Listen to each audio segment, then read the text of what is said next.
Hello friends, welcome to all of you in Suman SSC centre.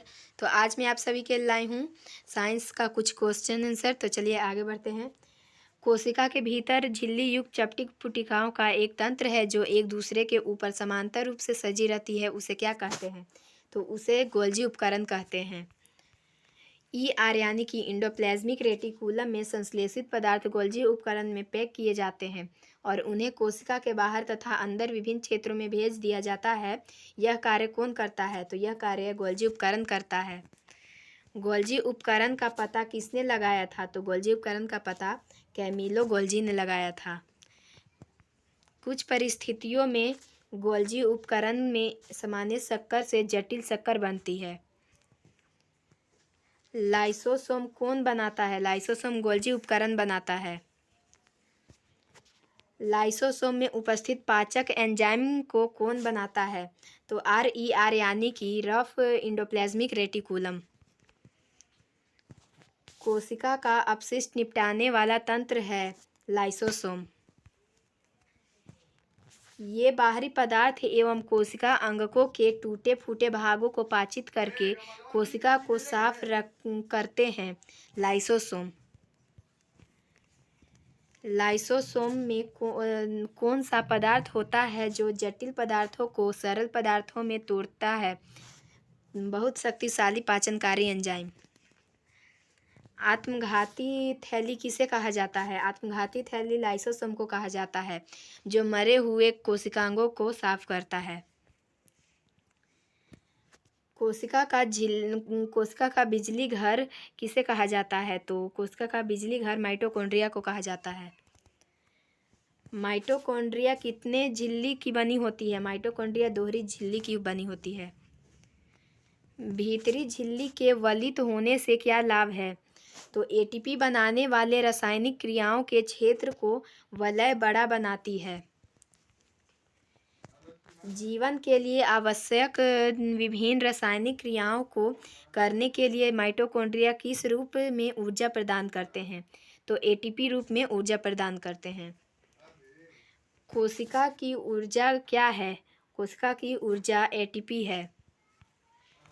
Mitochondria में उसका अपना DNA और राइबोसोम होते हैं। प्लेस्टिड केवल पादप कोशिकाओं में स्थित होते हैं। प्लेस्टिड कितने प्रकार के होते हैं? तो प्लेस्टिड 2 प्रकार के होते हैं। पहला क्रोमोप्लास्ट और दूसरा ल्यूकोप्लास्ट।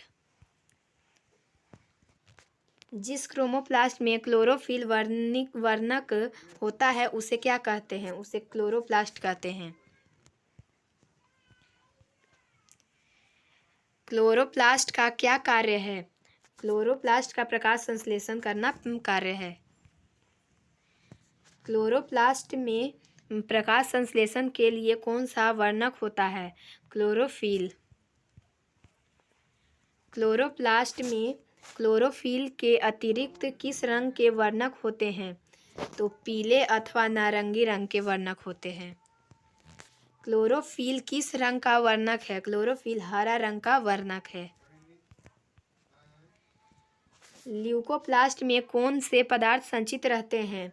तो ल्यूकोप्लास्ट में स्टार्च, तेल तथा प्रोटीन जैसे पदार्थ संचित होते हैं।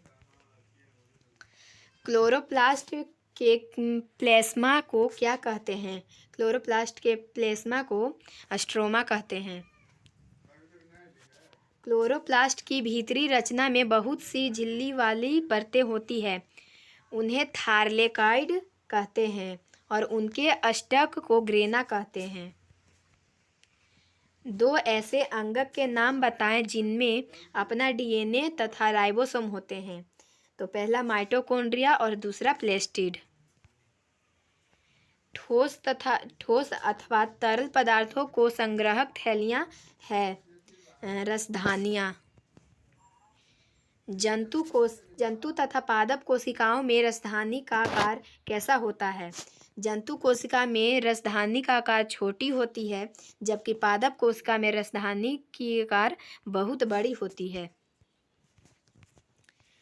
पादप कोशिकाओं की रसधानियाँ में क्या भरा रहता है? तो पादप कोशिकाओं की रसधानियाँ में कोशिका द्रव्य भरा रहता है। रसधानी में कौन से आवश्यक पदार्थ संचित होते हैं? तो अमीनो अम्ल, शर्करा, विभिन्न कार्बनिक अम्ल तथा कुछ प्रोटीन। अमीबा में स्थित रसधानी को क्या कहते हैं? तो अमीबा में स्थित राजधानी को खाद्यान्नी कहते हैं। इसमें खाद्य पदार्थ होते हैं। यदि किसी कोशिका का संगठन किसी भौतिक अथवा रासायनिक प्रभाव के कारण नष्ट हो जाता है तो क्या होगा? कोशिका की मृत्यु हो जाएगी। कोशिका विभाजन के 2 लाभ बताएं। पुरानी मृत एवं क्षतिग्रस्त कोशिकाओं का प्रतिस्थापन और प्रजनन हेतु युग्मनज बनना। नई कोशिकाओं के बनने की क्रिया को क्या कहते हैं? कोशिका विभाजन कहते हैं। कोशिका विभाजन कितने प्रकार की होती है? कोशिका विभाजन 2 प्रकार की होती है, अर्धसूत्री कोशिका विभाजन और सूत्री कोशिका विभाजन।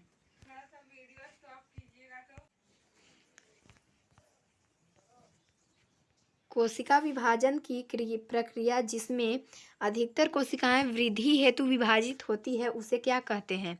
उसे सूत्री विभाजन कहते हैं। किस कोशिका विभाजन में 2 समरूप संतति कोशिकाएं बनती है और संतति कोशिकाओं में गुणसूत्रों की संख्या मातृ कोशिका के समान होती है? तो सूत्री विभाजन में।